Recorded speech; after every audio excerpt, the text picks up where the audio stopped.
Okay, hello there. Lisa Marie back again with the Science of Getting Rich. We are on chapter 10 today, and this talks about further use of the will. We cannot retain a true and clear vision of wealth if we are constantly turning our attention to opposing pictures, whether they're coming from the outside things or imaginary things. We need to put poverty and all things that pertain to poverty completely behind us. We don't need to speak of past experiences, past troubles, or how hard times were for us. Nobody nobody cares to hear about that. God does not think that we are doing any kind of service to him to remain poor. That is not his intention at all.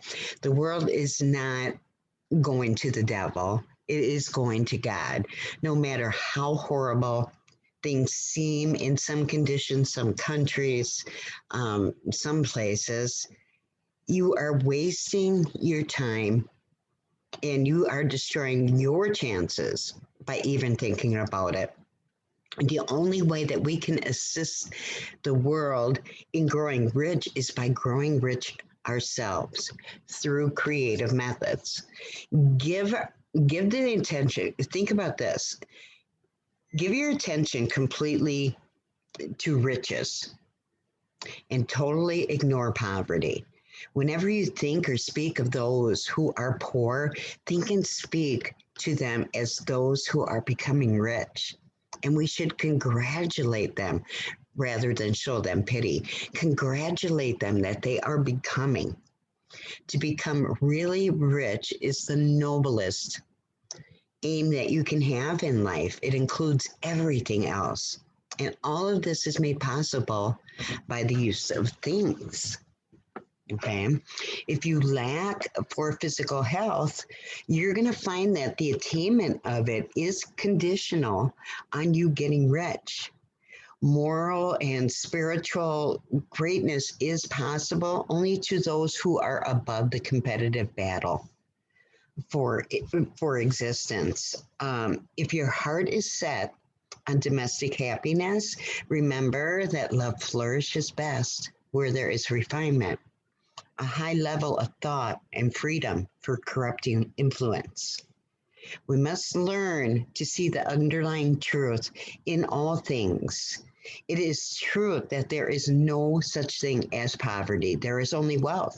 Some people remain in poverty because they are ignorant to the fact that there is wealth for them. The best way to teach this is by showing them the way to affluence in your own person and practice. Show them, lead by example. Others are poor too because they are too mentally lazy to put forth the necessary effort to drive it. For these people, we can arouse their desire by showing them the happiness that comes from being rightly rich. Others still will remain poor because they are lost in metaphysics, um, other theories, occults, and they're not sure which road to take. They have so much uncertainty. The only way to show others the right way is by your own person and practice.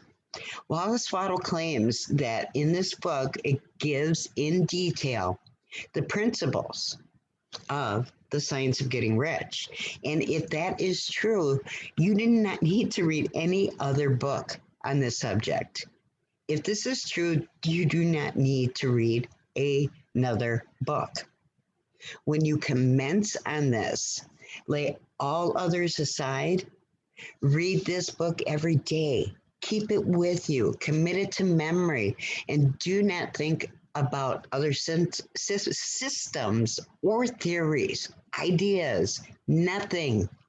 Once you make good and become rich, then feel free to study the other things as much as you want. Read only the most optimistic comments in the world news. Postpone any investigation into any other theory, any other idea. Give this a chance. That is my summary of chapter 10. All right, thanks. Have a great evening. See you again.